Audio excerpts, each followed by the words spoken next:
जय हिंद दोस्तों। आप सभी का स्वागत है एक बार फिर से आपके चैनल कम्पिटिटिव टारगेट क्लासेस पे। तो अब हो जाओ तैयारी। यदि आप भी करना चाहते हो बिहार दरोगा की तैयारी, आप भी चाहते हो कि आपके कंधों पे 2 स्टार सजे, तो आपके लिए मैं लेकर आई हूँ इम्पोर्टेंट टॉपिक वाले सेशन, जो कि आपको ज़्यादातर मतलब कि बार बार पूछे जाते हैं जिस टॉपिक से क्वेश्चन, वो टॉपिक सारे यहाँ पे क्लियर करवाया जा रहा है। तो जैसा मैंने कि फर्स्ट पॉलिटी सब्जेक्ट चुना है, तो पॉलिटी का आज आप लोगों को संसद चलेगा। संसद में बहुत सारे क्वेश्चन आपके बनते हैं और ये सारे क्वेश्चन एनसीईआरटी पे बेस्ड क्वेश्चन है, प्रीवियस ईयर क्वेश्चन है, तो आपके आने वाले एग्जाम के लिए काफ़ी ज़्यादा महत्वपूर्ण हो जाते हैं। तो अभी भी आप जीरो से स्टार्ट भी करना चाहते हो और ये सारे सेशन को कंप्लीट कर लेते हो, तो यकीन मानो आपके बहुत ज़्यादा चांस है एग्जाम में क्वालिफाई होने के, और आप जरूर ये 2 स्टार अपने कंधों पे सजाओगे और एक सीट लोगे। तो ये सारे सेशन कंप्लीट कर लेना और वीडियो के लास्ट तक जरूर बने हो रहना, क्योंकि भारत के संसद से बने हुए क्वेश्चन, बहुत अच्छे अच्छे क्वेश्चन मैं यहाँ पे लेकर आई हूँ, जो कि एनसीईआरटी बेस्ड क्वेश्चन है। इसके साथ साथ ये प्रीवियस ईयर क्वेश्चन भी है, जो कि बहुत बार आपसे पूछा जा चुका है। तो चैनल को सब्सक्राइब कर लेना, ताकि आने वाले समय में कोई भी टॉपिक डाला जाए सबसे पहले आप तक पहुंचे। तो संसद से बताने से पहले, क्वेश्चन नंबर फर्स्ट करने से पहले, मैं आपको 2 बातें बताना चाहती हूँ। पहला कि आप लोगों को जो भी इंपॉर्टेंट क्वेश्चन रहेगा, जो कि मेन पॉइंट समझने का रहेगा, मैं उसे अंडरलाइन करते चली जाऊंगी। वहीं आपको हाईलाइटेड क्वेश्चन भी यहाँ पे टिक लगाते जाऊंगी, जो कि आपको ज्यादातर पूछने की चांसेस है वो सारे क्वेश्चन। वहीं अनुच्छेद से जुड़ा हुआ जो भी क्वेश्चन होगा उसे आप लोग ध्यान से देखना। तो को सेशन क्या स्टार्ट किया जाए, जो कि संसद का है। पहला क्वेश्चन, भारतीय संविधान ने देश की शासन प्रणाली के रूप में किस व्यवस्था को अपनाया था? ओके, भारतीय संविधान ने देश की शासन प्रणाली के रूप में किस व्यवस्था को अपनाया था? तो संसदीय शासन प्रणाली की व्यवस्था को अपनाया था। यदि बात किया जाए संसद में कितने सदस्य होते हैं, यदि संसद की बात किया जाए, संसद वाला क्लास तो मैंने ऑलरेडी करवा रखा है, तो आप लोग फुल क्लास करना चाहते हो तो वहाँ पे भी कर सकते हो।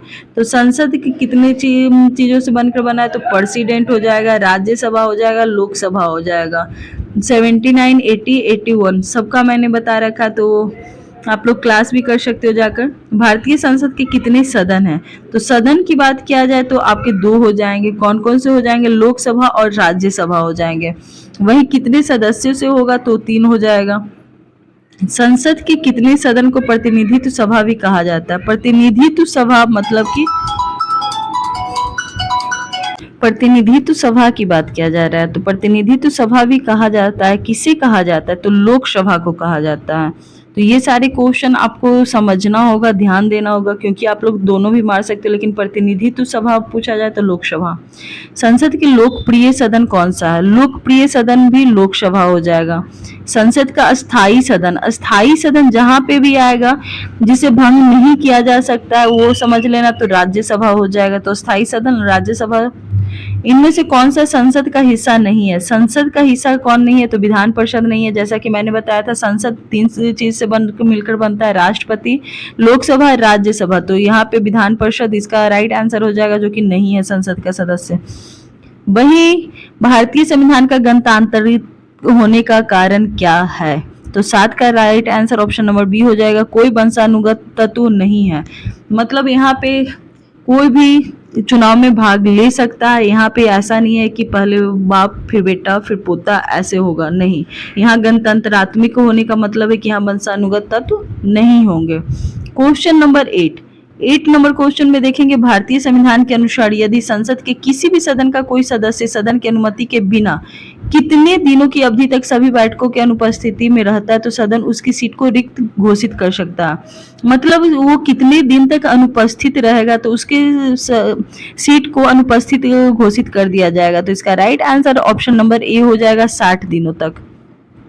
क्वेश्चन नंबर 9, स्वतंत्र भारत की पहली निर्वाचित संसद कब से अस्तित्व में आई? कब से अस्तित्व में आई? तो 1952 में, 1952 में, सॉरी, 1952 में स्वतंत्र भारत की पहली निर्वाचित संसद अस्तित्व में आई थी। ये क्वेश्चन बहुत बार पूछा जा चुका है, तो ये हाईलाइटेड में डाल लेना। संसद के 2 क्रमिक सत्रों के बीच अधिकतम कितना अंतराल रहता है? तो 2 क्रमिक की बात किया जाए तो 6 माह का अंतराल रहता है। क्वेश्चन नंबर 11, पहला लोकतंत्र विधेयक भारत के संसद में पेश किया गया था। कब पेश किया गया था? तो 11 का right answer option number C हो जाएगा, 1968 में। पहला लोकतंत्र विधेयक भारत की संसद में 1968 में पेश किया गया था। क्वेश्चन नंबर 12 में है कि भारतीय नागरिकता प्राप्त करने की शर्तें निम्नलिखित में से किसके लिए सक्षम प्राधिकार कौन है? भारतीय नागरिकता प्राप्त करने के लिए, तो ये इसका राइट आंसर संसद हो जाएगा। संसद इसलिए होगा कि भारतीय नागरिकता प्राप्त करने के लिए शर्तें निर्धारित करने के लिए सक्षम प्राधिकारी की बात किया जा रहा है, तो यहाँ पे राष्ट्रपति भी, राज्यसभा भी, लोकसभा भी आ जाएंगे। क्वेश्चन नंबर 13 देख लेते हैं। क्वेश्चन नंबर 13 में बात किया जा रहा है किस संविधान संशोधन द्वारा लोकसभा की सीटों की संख्या 525 से बढ़ाकर 545 कर दिया गया। ये क्वेश्चन बहुत अच्छा क्वेश्चन है, आपको ऐसे क्वेश्चन एग्जाम में देखने को मिलेगा। यदि लोकसभा की सीटें 525 से बढ़ाकर 545 की बात किया जाए तो 31वां संविधान संशोधन 1973 द्वारा। Next question number 14 number question देख लेते कि संसद के वर्तमान सत्र के निष्कासन को क्या कहा जाता है? निष्कासन का बात किया जाए तो स्थगन। Right answer option number C हो जाएगा। क्वेश्चन नंबर 15 देख लेते कि भारतीय संविधान के अंतर्गत वैधानिक सत्ता का अधिकार किसे प्राप्त है? वैधानिक सत्ता का अधिकार पूछा जा रहा है तो संसद को प्राप्त है।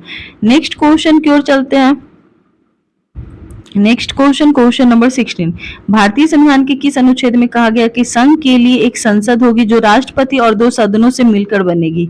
2 संसद मतलब कि संसद ऐसा होगा जो एक राष्ट्रपति और 2 सदनों से मिलकर बनेगी। ये कौन से अनुच्छेद में बताया गया या किस अनुच्छेद में इसका जिक्र किया गया? तो अनुच्छेद 79 में। क्वेश्चन नंबर 17, जैसा कि मैंने बताया था 79, 80, 81 राष्ट्रपति, राज्यसभा और लोकसभा का चर्चा किया गया अनुच्छेद में। क्वेश्चन नंबर 17, संसद को भंग करने के लिए कौन सक्षम है? तो संसद के भंग करने के लिए राष्ट्रपति सक्षम है। क्वेश्चन नंबर 18, भारतीय संसद के दोनों सदनों की संयुक्त बैठक किस संबंध में होती है? तो साधारण विधेयक पास करने के संबंध में दोनों सदनों मतलब कि राज्यसभा और लोकसभा के बीच में बैठक होती है। संसद के कितने सत्र होते हैं? संसद के सत्र के बारे में आपसे बात किया जा रहा है, तो बजट सत्र होते हैं, शीतकालीन सत्र होते हैं और मानसून सत्र होते हैं। मतलब इसका right answer option number D हो जाएगा। क्वेश्चन नंबर 20, साधारण विधेयक के संबंधित गतिरोध को दूर करने के लिए संसद के दोनों सदनों की संयुक्त बैठक कौन बुलाता है? बोला जाए तो राष्ट्रपति अध्यक्षता करेगा, तो लोकसभा अध्यक्ष मतलब लोकसभा का अध्यक्ष करेगा, वही बुलाता है, राष्ट्रपति बुलाएगा। क्वेश्चन नंबर 21, संसद के दोनों सदनों के संयुक्त अधिवेशन आयोजित होता है, कहाँ आयोजित होता है? तो एक ऐसे विधेयक पर विचार करने और उसे पारित करने के लिए जिस पर दोनों सदनों में मतभेद हो चुका है। जब मतभेद होगा तभी बैठक किया जाएगा। क्वेश्चन नंबर 22, एक वर्ष में कम से कम कितनी बार संसद की बैठक होना आवश्यक है? तो संसद की बैठक के बारे में यहाँ पे चर्चा चल रहा है, तो 2 बार, 6 मंथ पर 2 बार एक साल में। क्वेश्चन नंबर 23, संसद की संरचना के संबंध में निम्नलिखित कथनों में से कौन सा गलत है? तो यहाँ पे गलत खोजना है, तो उससे पहले मैं यहाँ पे सारा आपको देखना चाहूंगी कौन कौन सही है। तो राज्यसभा में राज्यों के प्रतिनिधित्व निर्वाचन सीधे जनता द्वारा किया जाता है, बिल्कुल गलत है। लोकसभा में जनता द्वारा होता है, राज्यसभा में नहीं है, तो इसका राइट आंसर तो यहीं पे मिल गया। बाकी सारे क्वेश्चन भी देख लेते हैं। लोकसभा में संघ राज्यों के क्षेत्र में प्रतिनिधित्व के चुनाव में प्रत्यक्ष निर्वाचन द्वारा किया जाता है, बिल्कुल किया जाता है। राज्यसभा का 12 नामी सदस्य होते हैं, बिल्कुल होते हैं।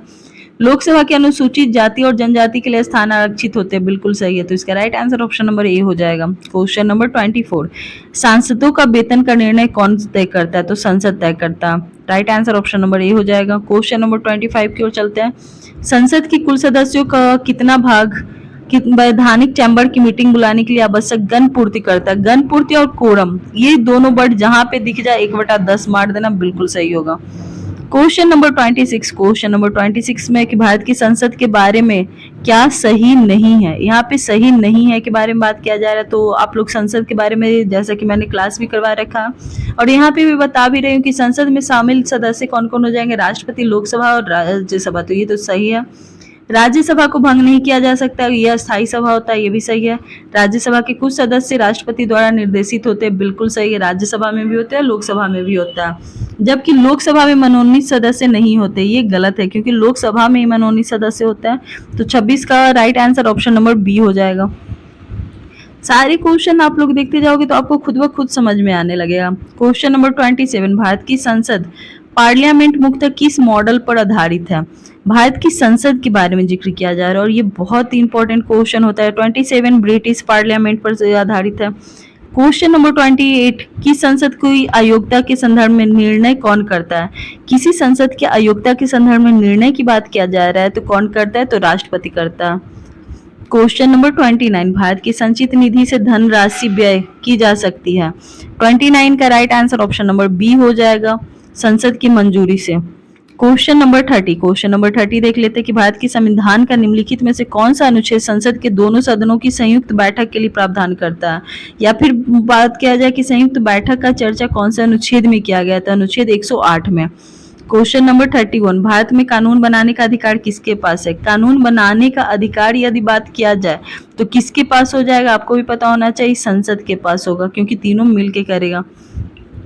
क्वेश्चन नंबर अब 32 देख लेते हैं। 32 नंबर क्वेश्चन में कि भारतीय संविधान के परिप्रेक्ष्य में शून्यकाल किसे कहा जाता है? शून्यकाल, जो कि भारत का देन है, तो शून्यकाल कहा किसे जाता है? प्रश्नकाल के बाद जो तुरंत का समय होता है उसे शून्यकाल कहा जाता है। Right answer option number B हो जाएगा। 33 नंबर क्वेश्चन, वित्त मंत्री संसद में बजट प्रस्तुत करते, उसके साथ अन्य प्रलेख भी प्रस्तुत करते, जिनमें बृहद आर्थिक रूपरेखा विवरण भी सम्मिलित होता है। यह पूर्वोक्त निम्न आदेशन के कारण प्रस्तुत किया जा सकता है। क्योंकि किया जाता है, मैं बेसिकली ये जानूं तो यहाँ पे राजकोषीय उत्तरदायित्व एवं बजट प्रबंधन अधिनियम 2003 के प्रावधानों का कारण है।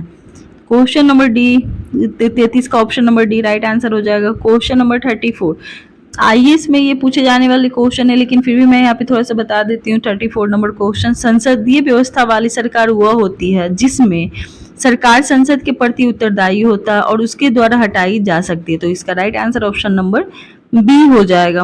क्वेश्चन नंबर 35 देख लेते हैं। 35 नंबर क्वेश्चन में संघीय क्षेत्रों का प्रतिनिधित्व प्राप्त होता है। संघीय क्षेत्रों का प्रतिनिधित्व किसे प्राप्त होता है? तो संघीय का हो जाएगा संसद के दोनों सत्रों को। वही 36 नंबर क्वेश्चन में है कि नागरिकता प्राप्त करने के लिए शर्तें निर्धारित करने वाले सक्षम निकाय कौन सा होता है? तो नागरिकता प्राप्त करने की बात किया जा रहा है, तो इसका right answer option number C हो जाएगा, संसद। क्वेश्चन नंबर 37, विधायिका को किस प्रकार की सरकार में कार्यपालिका से अधिक प्राथमिकता मिलता है? विधायिका को किस सरकार में कार्यपालिका से अधिक प्राथमिकता मिलता है? तो इसका right answer option number B हो जाएगा, संसदीय सरकार में।